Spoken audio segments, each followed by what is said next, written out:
Hello everyone. Hello, good night, good evening, good morning. I don't know where you are. So let paraphrasing our friend Yogo here. Good, good morning, good evening, everyone. Today we have our out of the box developer without of our host Yogo. So we are going to start together today, right, Manny? Hey, That's Manny, right. how are you? I'm good, Pedro. How are you doing? Good to see you after a long time. How was your holidays? It's Oh been yeah, almost 3 or 4 weeks since we haven't seen you. You missed exact. two sessions, I will say. You missed two It's two sessions. sessions. Yeah, Yeah. I started my holidays and my vacation in the day that I had a session, but I had 2 weeks. So then the my it was my latest day of my vacation. The next time we had here. Uh, but it was amazing. I can say it. I went to US, to Orlando, Disney, and I Mm, could take my family there. It wow. was something I can say it's a dream come true since my childhood. It was my first time there. Wow. And yeah, I can tell you all these things. They say, oh, it's magic. Yes, it's magic. But in July, it's not only magic, but it's crowded. So, and it's hot. It I was see. like Yeah. 40 degrees Celsius there. Remind me again, that's Florida, right? That is Florida. Florida is really Yeah, hot yeah, that yeah. time. And of Wow. course, this is but I suggest everyone who likes it. I love Star Wars. I love um Harry Potter, uh, and and of course I love Disney. And when you go there, you get immersed in all these words you I can enjoy imagine. the venue. I can imagine. The Harry Potter stuff is really cool in Universal Mm, Studios. mm. I went with me and my daughter, and then I sent some pictures in Instagram to people. It was really cool. She got picked to the wound stuff. You know the wound stuff Mm-hmm. in Harry Potter. They say, Uh-huh. "Oh, the wand chooses you," and then they sell you the wand, Oh, really? Like, you buy it. and Was then it you have to expensive? buy it. Uh, yeah, yes, it's expensive, but not all the one there at the same price, but it's not cheap. I can say, but of course, when you have like this kind of experience, you of course you go and buy it. Yeah, yeah. They oblige you to buy their merchandise, and then that every pound, every dollar, every cent you spend there, adds up to their profits, For they're sure. actually minting in many directions, right? I mean, the two Mhm. years of COVID, they were closed, right? So they had Yeah. massive losses then, Hmm. and now they're making up for it. I'm thinking And they have got big packs, deep mhm. pockets that they don't have to worry too much about it, but still. Yeah. Yeah. We think, oh, they have all the money in the world, but they don't, right? We have seen the losses they had this year about movies and the parks itself. The parks are not getting the amount of money they want. So, well, my part I did. I went there. I like Disney. I think Disney is doing a good job, not in everything, but a good job to entertain a family. Cool, cool. So, our host has jumped out of the box for today's session, but he said he's going to be joining us soon. So, Hmm. yeah, so we are anticipating Hugo to join us pretty soon, whenever that would be. And we also have surprise guest who usually shows up in the first 10-15 minutes of the Hmm. session, and we are hoping to see when he's going to be joining in. But yeah, Yeah, so yeah. what's the title of today's? What's the topic of today's session? What have we chosen as a topic of conversation for today? Yeah, today we have the what employers expect of us in the tech industry. I will live this year, And of course, I ask you who are listening to us, well, if you have any questions about it, or if you think the same, like, I don't know what they're expecting, or I don't, oh, I am the employer, I expect that from the engineers. Please put there here in the comments, because we all know, we all want to know that. Uh, we know that it is difficult and hard uh, to understand. Sometimes we have like this impedance between the two words, the technical word, the manager word, the business word. And I think this is the big topic here, how we can handle these kind of differences, right? Yeah, absolutely. Yeah, it is a contentious topic, and there are many answers to it. There are no right or wrong answers to it, and the answers are of all flavors because the industry is spread across all combinations of things you can think of.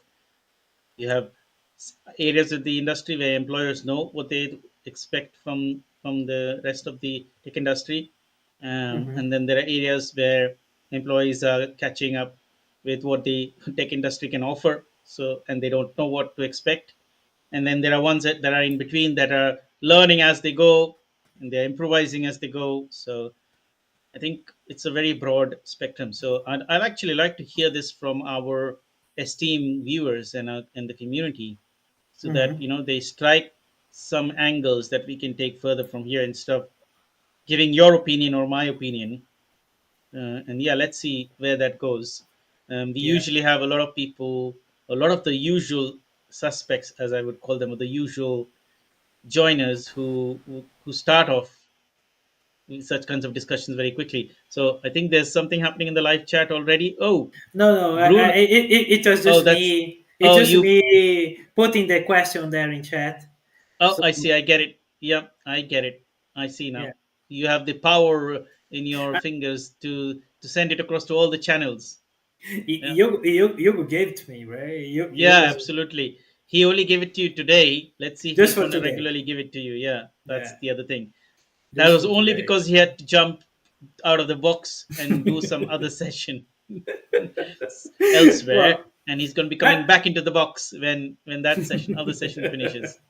So, well, so let me ask you something about this, Manny. mhm. What do you think? Do you think that we as engineers understand well what the what the industry expects from us? Do you think we have this understanding, or do you think we are not getting into their minds? I think our industry is very unique. At least the tech industry. When I say the tech industry, I mean computing, software, hardware, and the Hmm. software engineering. I mean that, right? Because the tech Hmm. industry can be a bit broader than that. But the tech industry, if you know, has been very has grown in leaps and bounds, right? I don't know if you've heard of this comparison, and there are many such comparisons where they said Hmm. if you compare the software industry or the computing industry with the aeronautic industry or with um, another industry, and let's take the example of the aeronautics, or let's say the car industry, the automobile industry, right? Hmm. Then the amount of progress the software industry has made in the last 50 years, you can say almost, right? It's 20 years of this decade, Hmm. of this century. Listen. Yeah, 20 years of this century. And how much is it? Another 40 years of the last century, right? Roughly. It's Hmm. about 60 years. So the saying that I'm sharing with you actually has been shared even 20, 20, 30 years ago. They said at that time, the amount of progress the software industry has made in that 30 to 40 years, that was 25 years ago, was equivalent to if the automobile industry had made that kind of progress, then they would able to produce an automobile that could go around the earth a number of times with just 4 drops of fuel. 4 drops. Okay. Four drops. 4 drops. Yes, 4 drops. Mm, Right. mm, And the same comparison has been made with the aeronautics industry. And they said if the planes had been made as efficient as how we have made our computers, or as much progress has been made in the software industry. If the aeronautics industry had made the same amount of progress, we could fly around Earth also the same number of times, four or something. I can't remember the exact number, or Hmm. certain number of times around the Earth with just 4 gallons of fuel. Four gallons of fuel, something around Wow. 3 4. Yes, yeah, that was. We got to Google this and find out the facts. You can see the comparison. That means the machines had to be so efficient that it would Mm. use minimum fuel and still do the same mileage. Same with the auto industry. So that's the amount of progress software industry has made. Because if you look at Understood. the progress in the 1980s, I remember, well, I don't remember 1980s because I didn't have computers then, but in the 1990s, my first computer was 12 hertz, HZ, right? There was a turbo button. If you pressed it, sorry, it was 8 hertz. If you press the turbo button, it was Mhm. 12 hertz. Wow. 8088. We were told there are 8088 PCs. Before that, there was an 8086, right? Yeah, right. Right. I can't remember Right. which particular year in the 90s it was, but 1990s is only 30 years ago, right? Or 35 years ago, right? Right. Today my mobile phone, and if I get my old Nokia phone, which is about 10 15 years old, I don't know if I still have it. Even Hmm. that Nokia phone is more powerful than the first PC I had that I worked on. I didn't even have it. It wasn't even my PC. Hmm. So so and Moore's law, every 18 months, uh, we are doubling the number of transistors, and that is also improving the Moore's processing, law. yeah, processing power that many times. So we actually, our industry has grown exponentially, Hmm. right? Hmm. It has grown Yeah. exponentially, and no other industry or very few industries have done it that way. Hmm. Not the automobile or the aeronautics industry. No, they have grown in a linear, gradual, gradial fashion, but not in an exponential fashion. Hmm. We are doing that. We are not stopping, right? No, it's Like still five, exponential. yeah, 5 years ago we were saying, oh, artificial intelligence is not going to be able to do this, that, and the other. Come 5 years today, ChatGPT is doing all of those things we had refuted 5 years ago, Hmm. right? Yeah. And come 5 years from now, all the things we are not able to do now, we're going to be able to do that and many more things. Hmm. And it could be even 2.5 years, not 5 years, right? Because we are Yeah. Right. exponentially growing. So coming back to, I mean, I had to go on this tangent, but coming back from the tangent to answer our question is Hmm. that, yeah, do engineers understand what the industry wants from them? Why is this question important? Mm. Because the industry itself is like a, I don't think I want to use the word volatile, but I want to use the word dynamic. Hmm. It's not like, if you look at other industries, they're moving so slowly, it's almost static, right? So I haven't done other engineering, so I cannot speak for other engineers, but you cannot compare the software industry or the computing industry and the growth and the dynamism in this industry. Yeah, tech industry is dynamic, Yeah. as you would be able to compare with other industries, because those other industries are almost static and stable. There's not so much growth and change. Like, you talk to people who are doing other professionals who are your friends, Hmm. and ask them what's changed in your industry this year, or in the last 5 years, in the last 10 years, in the last 15 years. Hmm. Yeah, they'll probably mention 10 different things that has changed in the last 15, 20, 30 years, right? Hmm. Software industry, 10 different things change in a month, or hundreds of different things change in a month, depending on which areas and what perspective you're looking from, right? So when something like that happens, can both employers and employees see eye to eye? Because both are seeing the different perspectives, right? Hmm. Right? Like, for example, the employees want to do all the kick-ass, hot stuff, right? Employers, they have to think about cash flow, revenues, opportunities, project. They want to think, how can we see? A lot of thing is hype in the industry, and employees and developers may not understand this. Oh, I want to Hmm. do the latest Java 21, but hey, Mm. listen, we are fine with Java 11 and Java 17. 17. Oh, 11. We are fine with all the features Java 11 is offering, for example. Why do Hmm. we need to go to 21? And why do we need Java to? 8. Well, some people are still using Java 8. If you look at the statistics, you'll still have Many. a, yeah, Many. Many have still now just moved to 8. Okay, there's another Just move percentage. to 8. Yeah. So there'll be other percentage who wants to move to 9 and 10 and 11, whatever the versions are. Mm-hmm. But it's all subjective to what value is that software bringing us. Nothing specific to Java, but any software, right? And Yeah. those are the hard decisions employers have to make. Mm-hmm. What value does this software or this specific combinations of gizmo tools bring to our clients who are paying us lots of dollars or lots of pounds to get their solutions ready? Plus Mm-hmm. employees cost a lot of money as anyways, right? Mm-hmm. And there's all kinds of other costs in between, right? If you have an Mm-hmm. office, you've got to pay for the rent, all kinds of things, marketing teams, this, that, and the other, right? And you have to also make a profit at the end of the day. You're not a charity. So what would you then do?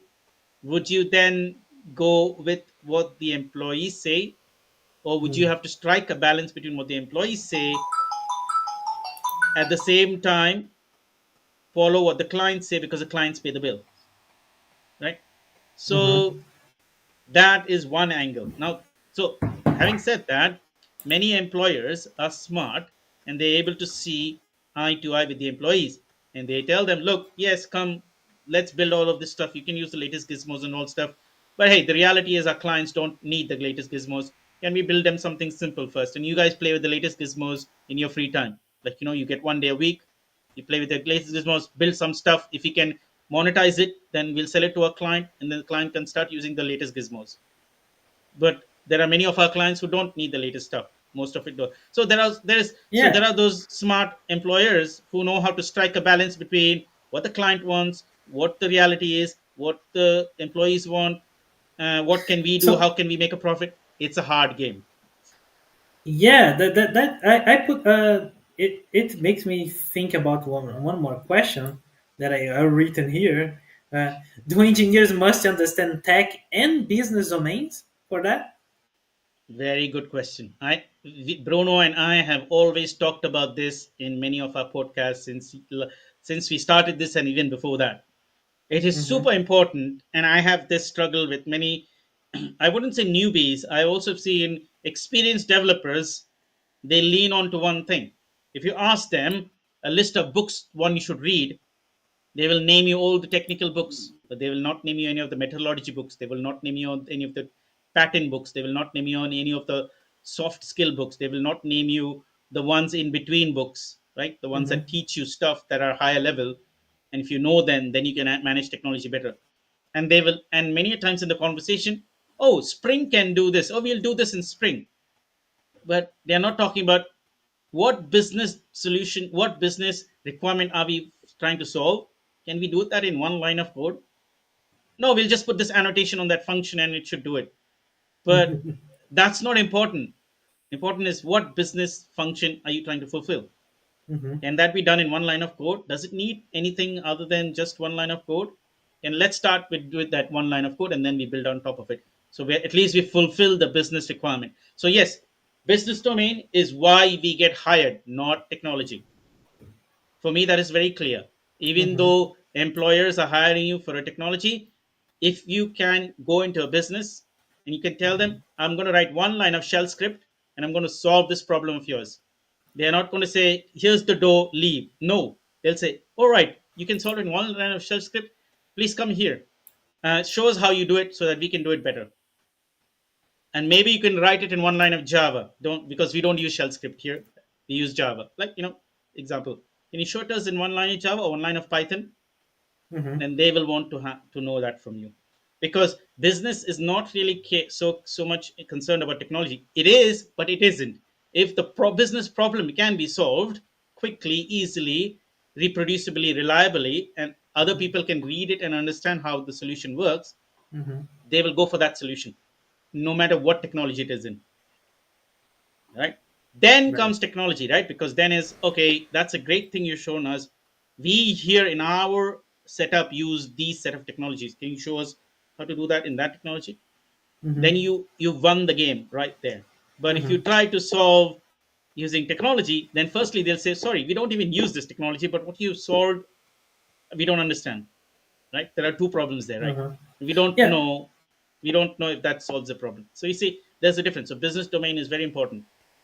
Yeah, but let's coming a little more in a deeper level of this. Uh, when we think, okay, business domain is why we get hired, right?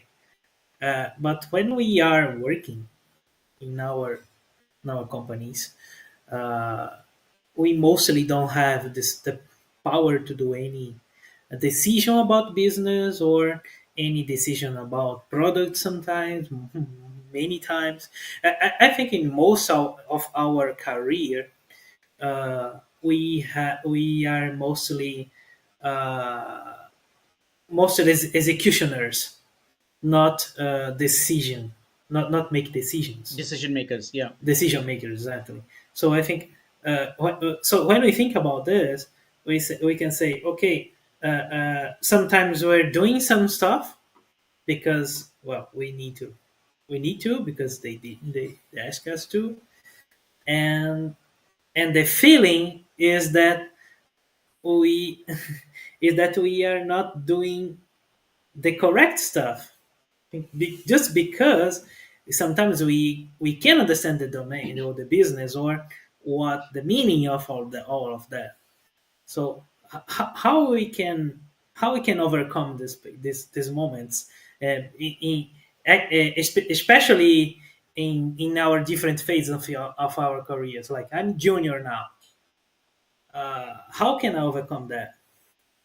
So, very good question. So, you made a very important hint there that throughout the whole life cycle, we never get we are executioners, we never get to make the decisions, and we are never the decision makers. You know why that is the case? No, Because we why? have either little or no understanding of business and the business domain. They're two different things. The I didn't business get it. domain, yeah. So, well, in a way, it is one thing, but business domain is a little bit more specific, and the business itself is commercials, right? Like getting a contract with another company, doing a sales, doing a marketing thing with another company. But the business domain itself is the specifics of what your company is trying to build, or the solutions you're trying to build, or the services you're trying to sell to your clients, or a product you're trying to build and sell to the client. We don't know enough of it, and we don't spend enough time knowing it. Hence, we never become decision makers. We only stay as executioners, because the ones who are decision makers, they know the business and the business domain inside out, or at least they know it far better than us, because we only know the technology domain, Mm-hmm. right? And we don't make an effort to understand the business domain, because we only read books on the technology stuff.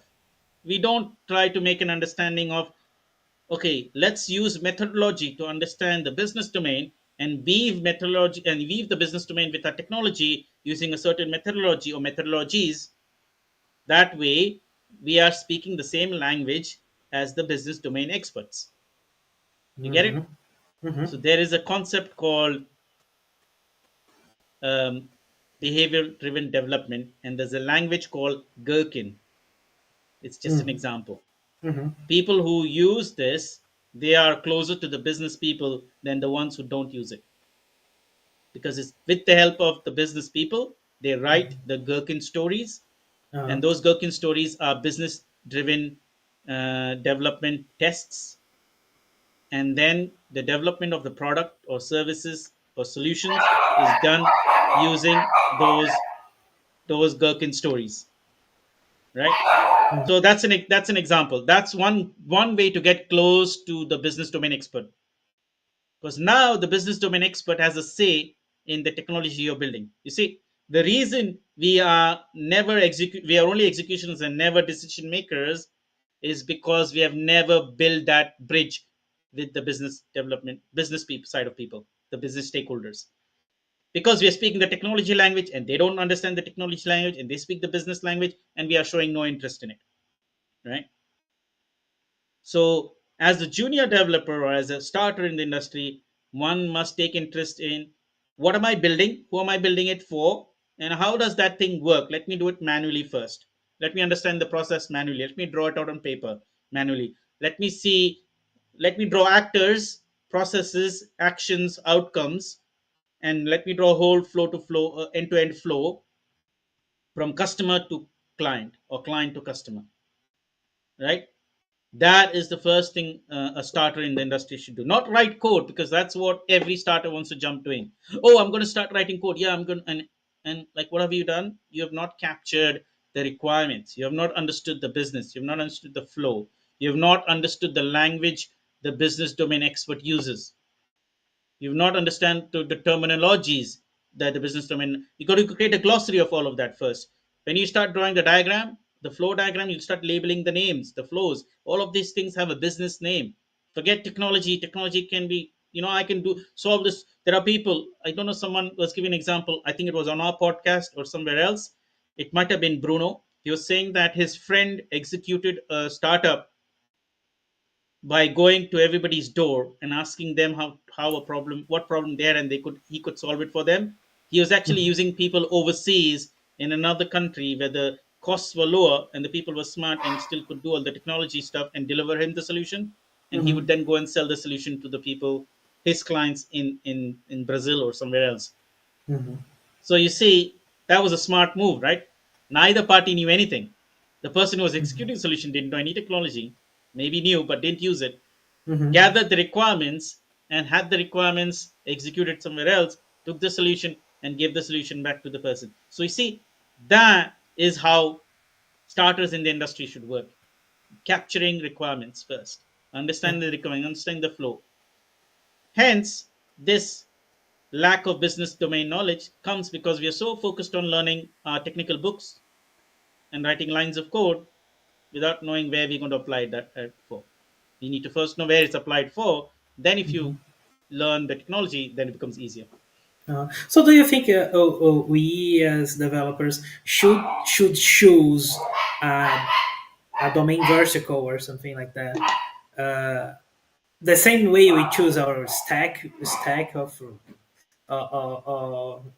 choice, like, oh, for example, I should I choose be, oh, I'm a Java developer, I'm a Java architect for financial domain or something like that. Do you think we should do these more often? It's a good question and it's an important one. So, there are two sides of the answer to it. Depending on the domain you choose when you start your career, it Hmm. can be a boon or a bane. It can make your journey easy or difficult. But on the other hand, it's not really necessary if you have to choose a certain a domain or not. See, some domains and some business sectors are more advanced than the others, right? So the use of technology and software will be higher in those domains. For example, I can tell you finance is one of those sectors where they use technology right, left, and center.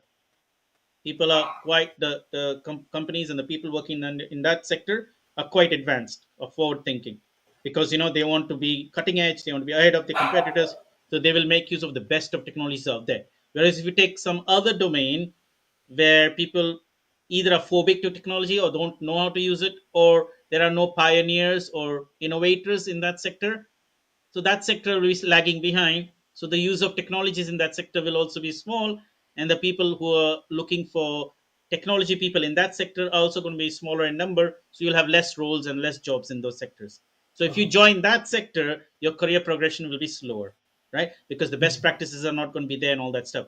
I know that when I joined finance sector and I met whole community of people who worked in the finance sector, there were more people from around that finance sector and their friends around that who were doing best practices, who were doing craftsmanship community practices, who were setting up meetups and events to various organizations and conferences and meetups and other workshops that were related to improving your craft. Hmm. Now, I haven't come across another sector where the amount of people interested in improving their craft was that high. So you see, it's a good question, but at the same time, it was more the attitude that we needed to have, even in that setup, to learn from those people, because every one of those were trying to tell us learn the business domain, try to find out what the requirements are, make Uh-huh. friends with the business stakeholders. Try to understand their language. That is needed. And if you do that in any industry, you'll be moving faster in that industry and progressing faster than worrying Mhm. about which industry should I be in to do that. Because sometimes if Mhm. you don't have that attitude and you come to the finance industry or an industry that is as progressive as finance, you might feel backlashed. You might feel clashed, a clash between yourself and the others because your thinking is different from the others. Mhm. So there is That's that true. angle as well. So it is an important thing to choose a sector. At the same time, it is not that important. More important is to have the process and the attitude and the mindset and the right steps. B comes after A. So do A properly and then do B. I think in the software industry, we are trying to do B sometimes and then we go back and try to do A, whereas we should be doing A and But then B. but Yeah. but what is A and B in this case? So A is getting the business requirements, understanding the business domain, making friends with the business people to understand what they need. Uh huh. B is then translating that into technology and software and Ah, okay. solutions. Yeah, we have grown in such a way that we are solutionizing first, which is B, and then we are going and checking with the business domain experts who will say, "You've done it okay, but I think there are these changes." They won't tell you it's all crap. It's okay, but I have these suggestions. Is it okay? Can you fix that for me? So that Mhm. shouldn't have happened in the first place at all, right? If you Mhm. already had started with A, then B would say, "This is nearly good. There are just a couple of changes. Well done." That's how you would hear, Mhm. right? So there's a difference between the two feedback, right? If you do Yeah, B first completely. and then A, and then if you do A first and then B. And it's very flexible. No one tells you. There's no hard and fast. Nobody will tell you do A first and then B. It's something you need to figure out yourself first. Oh yeah, for sure. But I think it's I think it's still something people think, but because we know that uh, we every time people think about it, they say, okay, so are you saying that I should be focus on become a product manager or something, right? Should I leave my technical skills, you know? Mm, Uh, because this is something people think, right? So when you start mm, we start always talking about, oh, we need to know business domain, you need to understand businesses, and then people go to the other side and say, okay, so we should not be technical anymore, or should we be, or should we be technical? Uh, if we should learn even more, be even better technical as I can be, because of the two things we have we need to have, we spend time to do, right? So, yeah, and then yeah. people start thinking, oh, so should I stop learning technical and go study business? All right, Mm, I'd like to finish just my question because we have mm. our special guest here, man. Oh Hey, my let's goodness. give Hey, a hug Bruno to has arrived. He you has Bruno. talk arrived right. He's you right, right talk at the about time, being right you now. talk being a better developer. I join in immediately, right? So We were talking about this, right, Manny? so how you doing, Manny? How you doing, Pedro? Good to see you guys. Been missing you. Yeah, we Yeah, too. you too. You too. How was your 24 days of running around? 36, man. 36. 36. Oh, wow. 36. I, Wow. I arrived back home last night. I'm still dizzy. Oh, my I can goodness. Oh, imagine. my goodness. Yes. Yeah. Wow. Well, How it's many great to how see you many on the show. countries? Yeah. So it was 10 countries, 13 flights, four train travels, 4 hours in a boat. The boat. It's like every 3 days, on an average, every 3 days you were traveling. That's Yes, ridiculously tiring. Oh my Ridiculously yes, god. tiring. yes, yes. And sometimes like just traveling like one day after the next, right, for a few places, and Yeah. Yeah. so yeah, it was really tiring, but it was awesome, man. It was totally awesome. I had a big opportunity to talk to lots of people, great conversations. Bruno's back. Yeah, right. Great conversations and lots and lots of developers. I mean, all kinds of good questions and good discussions and good friends, right? I've had a chance to meet in person many people that I just knew online, and had a chance to spend time with good friends, right? Like Rafael and Otavio and Elias and Tachi, right? So, I mean, it was so great, right? So I visit the an event that was a dream for me to come to participate. There was Jay Creeds. I helped funds, right? Because I was on the very first one of Jay Ibiza, a new event that just started this year. So, and almost got stuck. I was gonna knock in your door, money. Oh, really?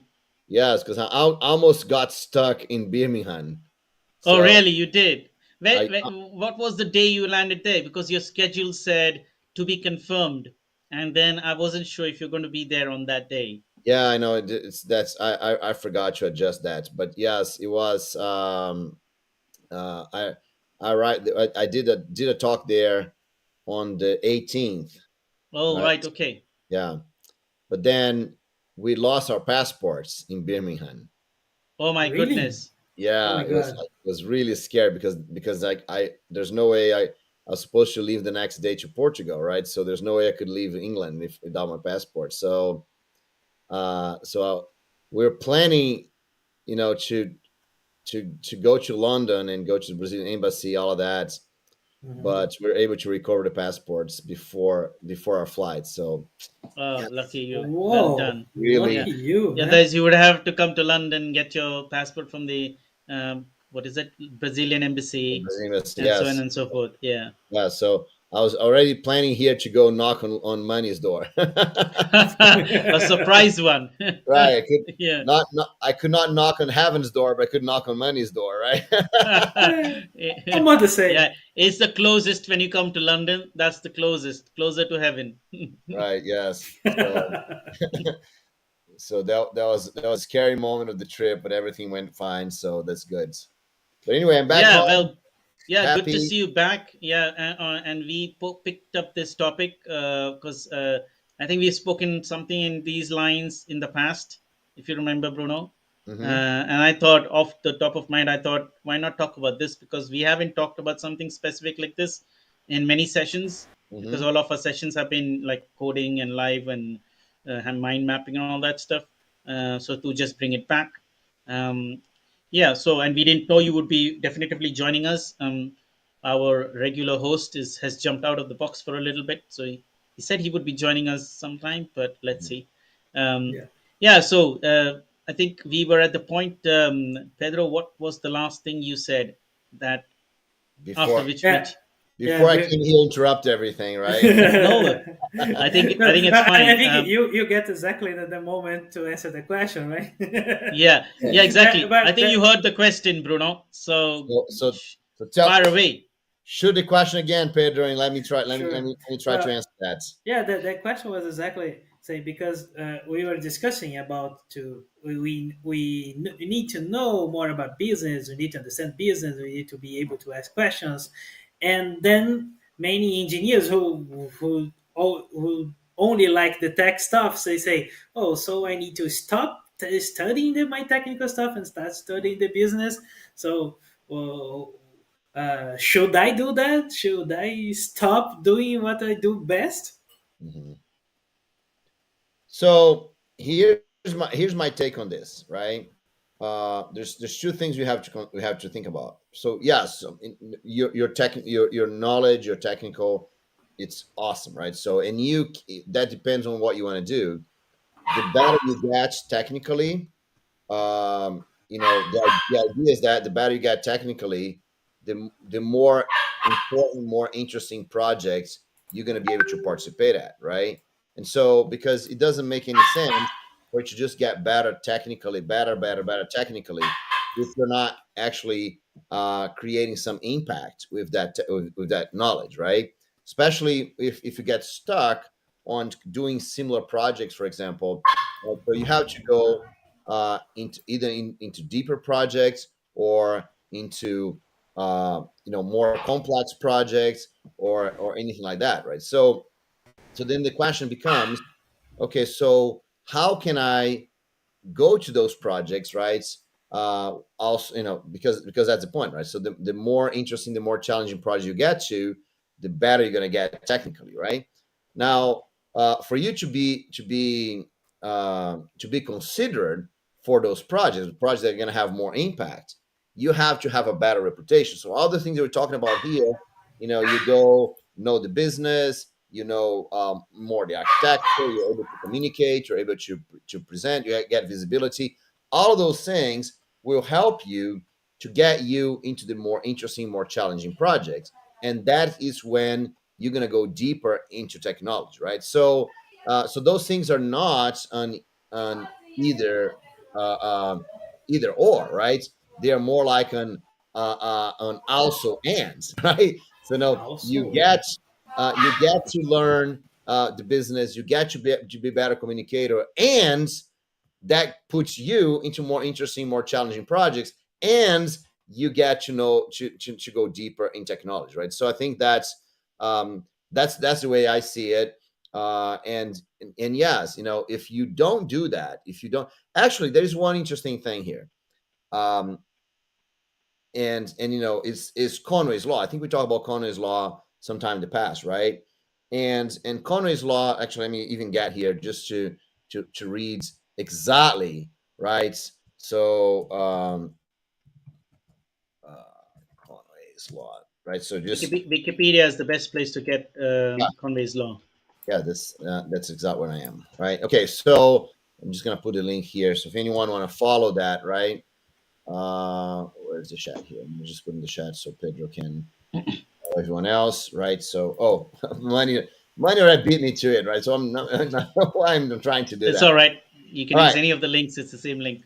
right. So Conway's law says any organization that designs. So first of all, before I go to Wikipedia, right? So we all understand that Conway's law is the idea that you know uh, the structure of your organization impacts the design and the structure of the design of your system, right? That's how we say Conway's law. But I like to read exactly what Conway's law says because it does not talk only about the structure, right? It says any organization that designs a system will produce a design whose structure is a copy of the organization's communication structure. So that's the word we Mm. forgot to Yeah, mention on when you talk about Conway's law. We talk about the structure. We forgot that what Conway say is about the communication structure of the company. So here's how I read this in regards to this question here. If you don't communicate well, you don't design good systems, right? So how can you get the most interesting projects? How can you participate? How can you go become more technical? You have to communicate well, right? yeah, So absolutely. there's no way out, guys. You have to communicate well to be a better developer, to be better technically. Yeah, yeah, absolutely. Because there is a subtle difference between organizational structure and a communication within the organization. Now, one does have an effect on the other, one does influence the other. An Sure. organizational structure that's Mhm. rigid will have that kind of communication. An organizational structure that's fluid will have that but an organizational structure that's like a cannonball will also have that kind of communication impact, right? So it Mhm. does have an impact, but it needs to be explained. It is the communication structure. See, I usually tell people is that the design of the product is a reflection of the communication in within the organization. Like Mhm. I shrink Mhm. it very. I hope I don't lose the meaning, but it is quite close, hopefully quite close to what Conway has actually written in the exact words. Because Right. Yeah. I don't usually remember his exact sentences, like hence we had to go on to Wikipedia. But I do remember the principle of what Conway's law is trying to say. Mhm. Because the design of a product or a service is actually a reflection of the communication that has happened within the organization when that product and service was built in whatever period Mhm. of time by how many ever people, right? Because that's going to be the innate wiring in the product or the service that has been built or delivered to somebody. And Right. hence, actually, your points are so good. It actually ties in with what I was mentioning to Pedro earlier, that Mm-hmm. that we need to understand the vocabulary and the terminologies and the language Hmm. that the business Mm-hmm. stakeholders speak. Yep. And hence, we Yeah. need to extend our technical skills to know business domain. And that does not make us a product developer or a product manager. It just makes us a better technical person, Hmm. because now Mm-hmm. you have business domain and technical knowledge, and hence you're going to be able to absorb all the requirements much better. Because you see, everybody makes mistakes, and everybody can be inaccurate, and everybody can be vague. And to remove that ambiguity in the communication, if you know the business structure and business domain, you can actually spell it out in your software, and you can show it to them and say, look, whatever you communicated to us, is this what you said? Yeah, this is what the software looks like, but I don't think it may be correct. Let's go back and look at oh yes, of course we missed out this. Or Mm-hmm. sometimes it could be, this is what you communicated, this is what I said. Okay, oh sorry, I misunderstood this, did you mean this? Okay, let's go and correct it. Okay, we'll correct the software here. That is a sympathetic way of communicating with the business stakeholders than saying, oh, you didn't give us the requirements right, please give us the requirements right the next time. Doesn't work that way. Right. Oh, No, it's your never. fault, it's your fault, you made the mistake in the requirements. No, my friend, it's both of you's fault. You both need to work together to get the requirements right, and the requirements are never ever right the first time. Unless you're a robot, there's always some back and forth that needs to happen. That's called collaboration. And Hmm. hence you need to speak their language and help them understand your language. Hence I was mentioning to Pedro earlier, there's already a small system in place that if people use, they can win, is using the driven development system that uses the Mm-hmm. Gherkin language to write these Gherkin stories that already translates the business stakeholders' language into a ubiquitous language that immediately using technical frameworks can be translated into tests, and then you write your implementations from it, and you can never be wrong. Well, within reasons, you'll always be right, because everything that the language of the business requirement is translated into your Gherkin story, and you've written tests Mm-hmm. with it. Unless you have made a mistake in one direction, whether the story has been wrong or the implementation has been wrong, and you can catch it. Hmm. Because once you communicate back with the stakeholder, you can say, this is what you said, this is what's outputting, this is the result you wanted. And they'll say yes, or they'll say no, or they'll say actually some of it is right, some of it needs to be fixed, let's go revisit the story. Or you would say, actually let me revisit my implementation, maybe I misunderstood your story. Or the business stakeholder say, actually now that you've done this, we realized we made a small mistake here, there, and everything. It is our business requirements that needs to be slightly different for us actually to see those results. We made a small mistake, let's fix it in the business requirements. The moment you fix the business requirements, because your stories are connected, that means your business requirements connected with your technical wiring. Your technical wiring needs fixing as well, and then when you fix it, both parties are happy. Yep. Mm-hmm. Yeah, That's a and summary. I would add one thing more, because we have, I think, in all our developments we have the three three pillars, right? The technical part, the business part, and the managerial part, because we always have the managers and all the process stuff, all the software engineering stuff involved here.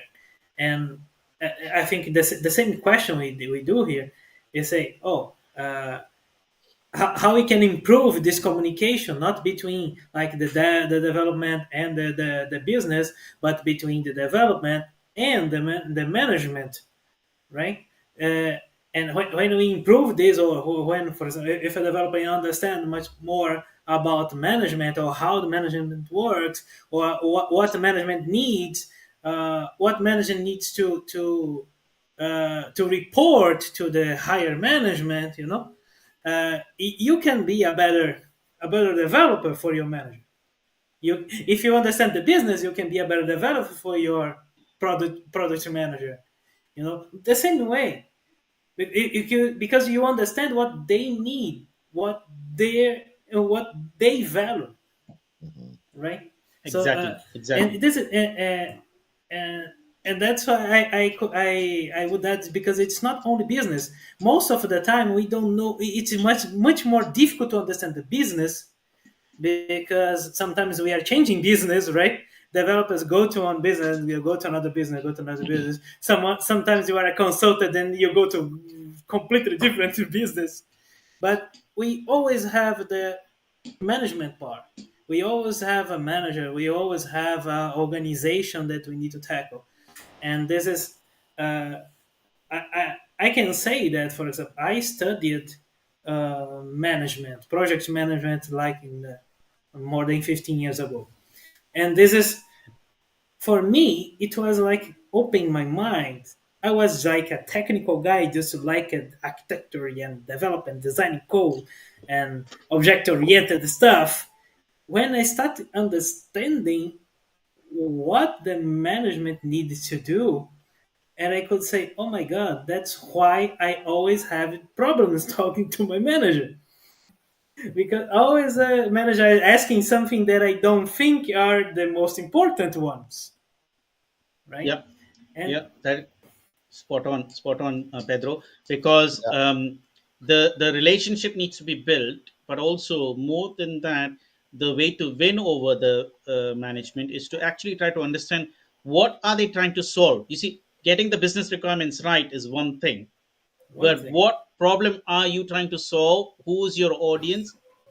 Why do you want it this way? Understanding those deeper meanings is better, because that way what you can sometimes pick up is, hey, maybe they're trying to solve something that's going to be a year long stuff, and they think they can be doing it in a month. Well, why don't we do something quickly that'll take only a week and show it to them, and then decide whether we want to do the 1 month long thing, or the 3 months long thing, or the 6 months, or the 1 year. Because by doing that, you're saving a lot of people a lot of resources and Mhm. a lot of necks as well. Because if somebody makes a wrong decision there because of ignorance, or not knowing, because they don't know your domain, they're experts in theirs, so they may not be able to estimate it, Mhm. and they might have overestimated or underestimated. But if you can help them overcome either of the overestimation or underestimations, then they will be better friends with you, right? Because both of you are on the same on the same journey, or the same Mhm. battle. You're on the same side. You're not two opposite sides.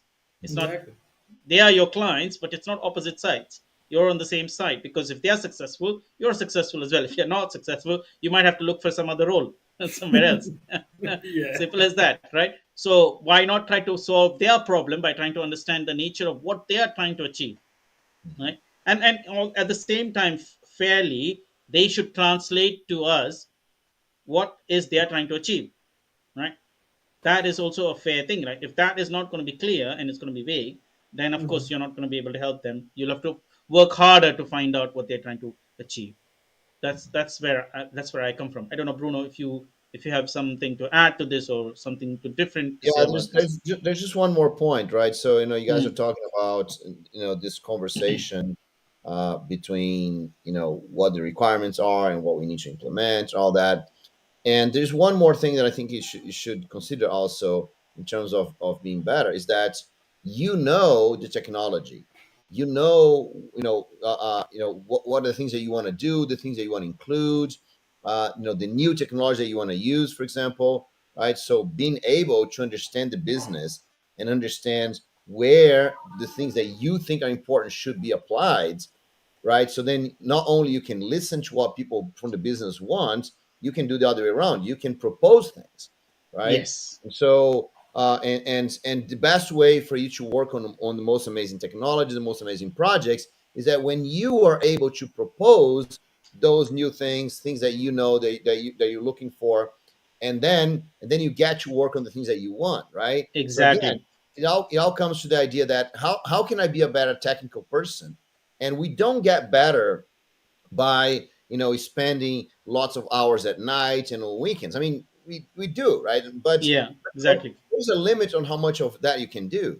If you really want to be better, if you really want to be an amazing, you should be improving at work, right? Doing things at work. So how can you do that if you are unable to see a new technology, see a new project, a new way of doing things, a new technique or whatever, and you don't understand enough about your business to actually bring that, not just say, oh, I want to use this, but actually say, guys, what we're trying to do here, here's the reason why it's going to be better. Here's how much more money you're going to make. Here's how much faster we're going to do, whatever, right? So if you have to understand the business so you can actually bring things in and propose things, and then you get to work on those new things, right? And then Yeah, you get much better technically. So I think that's there's no way for you to really grow beyond a certain level if you don't take those steps. absolutely. And yeah, I mean that cements very well what I was saying earlier, that you actually bring your business stakeholder on your side, or you get on their side to understand what they are doing. And a lot of times when there are problems or crises that the other side faces, and you actually step in, go above and beyond and try to solve that problem or solution, and at that time you can actually propose the way a solution should be in order to solve their problem. And if it solves their problem, then you get to go further with those kinds of proposals of those kinds of technologies or solutions or combination of solutions that you use to solve the problem. And I've seen this a lot of times that happened during in many when I reflect back on my roles in the past. Whenever there have been these problems, and of course the business doesn't have the technology mindset. Sometimes they Hmm. don't know what to do. They only know from what they've heard from different people. And if you say, okay, here's my proposal, this is what you're trying to solve, and I just did this and it solves this part of the problem, how do you think about it, how about taking this further? And a lot of times you'll get a yes then a no, because at that time everybody is on this in the same situation, right? They're in the limbo. And any solution that is better than the current solution and solves the current problem is a better a better prospect than sticking with what you already have, which is not solving your problem. No, for sure. Yeah, I've Well, noticed this a lot of times during crisis. You can step in with solutions that, and you have to be quick enough to come up with them. That's why they have to be simple. They cannot be 20,000 things packed in one. They need to be one or two things. They need to be simple, and then you get the ball rolling. And then when you won the trust, mhm. then you can come up with more proposals. Again, it has to be within reasons, and it cannot be unrealistic. It has to be realistic, right? So that's those are the things to consider. Mhm. Wow, perfect.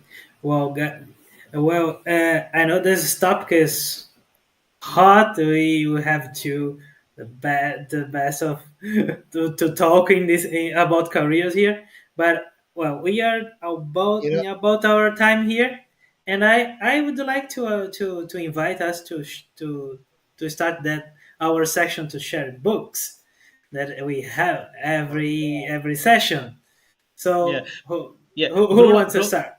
Bruno was going to say something.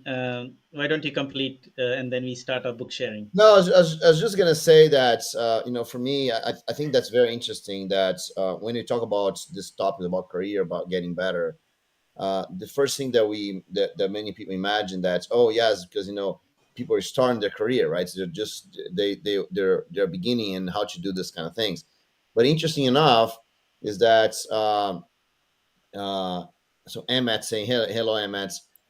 So interesting enough is that those topics get way more important when you have many years of career, right?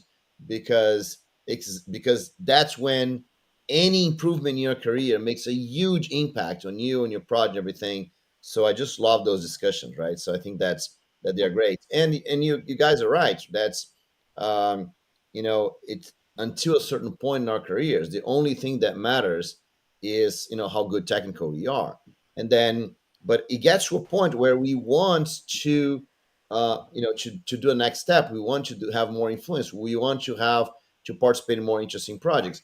And that's but not everyone wants that. Let's say that. Now everyone wants that. I always remember that I was talking to this developer in Germany, and that has been about a year ago maybe. But I was talking to him, and he was telling me that he is a senior developer, right, since Java 1.2. Hmm. And Whoa. so that means he's been a senior developer for over 20 years, right? Hmm. And he's happy with it.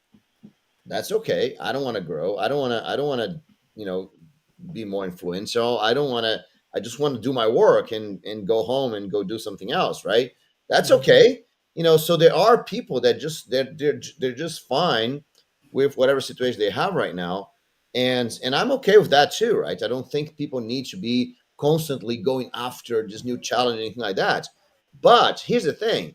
if you do want to grow and you do want to go after new challenges, that's what you have to do, right? So there's no way out. Hmm.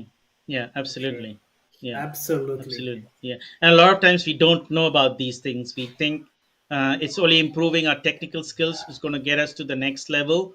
But Hmm. actually, you need to have soft skills, people skills, business domain knowledge, uh, and Communication more skills. things, communication skills, so many more things than just the technical things. All the books that are behind that are technical books are not just enough. Then you need to go through all kinds of other things. At least 10% or 20% of your rest of what you've read should be these other things that are going to help cement the gap, because otherwise you're leaning on one side. It's like the T shape is not a complete T shape, it's like a tilted T. So yeah, I think, yeah, we couldn't say any better words than what you just said it, Bruno. But yeah, just to Good. comment around it. Cool. Should we start with a Right. book distribution? Yeah. You Books, want to books, start with books. your Manny? I can copy you from here. Yeah, why not? Yeah, why don't you do that? I was going to do it, but Sure. you do the honors for me. Sure. I just So yeah, so Pedro just copied the book called Deep Work by Cal Newport. Now, this is a book I thoroughly like. It's a very recent writing, and the person has actually made a lot of observations in the technology industry and found out that our industry is full of distractions, and hence the word deep work is a little bit of a rare thing that happens in industry, because people don't have long enough time span of time of concentration to do deep work. And so his book helps with a lot of different exercises, and it's really well written book. I've actually taken excerpts from the book and put them on my slides, like photocopies of it. Like I copied the I made a screenshot of the section of the book, and I put them in my slides. They were so useful and meaningful, and they're still on my presentation deck. I highly recommend reading this book. It's a very thin book, it's not a big read, and there are exercises in there, and it's a very quick read and a lucid one, and you can reflect on some of the things he recommends. You don't have to do everything he does or everything he says, but if you do a few of those things, it's good enough, and I highly recommend following them. whoa, great. Mm. Let me share mine and Bruno can No, no. close. Let me do mine really quick here, Oh, because I okay. just wanna follow the leads from Money. So Money said a short book with some lessons. I'm gonna share a book like this, right? So short Okay. book, some lessons. It's a book that I love. I think it's really actually it's very funny because if you go online and see the pictures, you see the, the lessons from the book. Just by seeing the lessons, you get better immediately, right? So, Mm. and it's a book called Show Your Work. Let me put the live chat here. I mean, on the private chat here. That's the link right here. So it's a very short book, um, by this guy Austin Kleon, and has 10 lessons about showing your work. Has everything to do with what we're talking about here: communication, understand these kind of things, and he has some other books also, right? He's still like an artist, and there's another one. I think it's like keep going. No, there's another one, but those shoes show work still like on artists. Those are the awesome book, short book, lots of great lessons, and will really help you. Not because when you show your work, you get to work on even more interesting things, right? So that's my tip right there. Perfect, Bruno. Thank you. Well, so I will share mine. So going the other side, this is a technical book. The book is System Design Interview. It's a book from Alex Shu. I don't know how to pronounce his name, but it's a very good book about system design. It's focused on system design interview, but the best thing I like is it's not interviewing, but just it goes using it's go from the beginning and start adding stuff, and then you can have a good design for your system and have lots of good examples of design coding design. This guy is a former Google and other big companies, and and the best thing I like this book is because this is really practical. It doesn't go any deep in any theory stuff and whatever. It's say, oh man, this is what you need to do in design system interviews. But of course, the same thing you can do in when you're working, right? Say, oh, I Hmm. need to start uh, a site that will receive a million of customers, but you need to start with a small amount of customers. So how do you calculate that? How you do these things? This is that's why I like this book. I was able to buy a hard copy during my during my vacations. I said, oh, here in Brazil it will be a little expensive, kind of expensive. There in US it was much more uh, affordable. So well, that's how I bought it, and I'm still reading it, and it's enjoying it a lot. That's awesome. That's great. Okay, very Well, cool. really cool. Well, I think we are about near time. Do we have any final comments for this session for today? Nothing from my side. I don't know if Bruno, if you want to share some few words of wisdom you must have picked up across the intra and intercontinental travel of yours.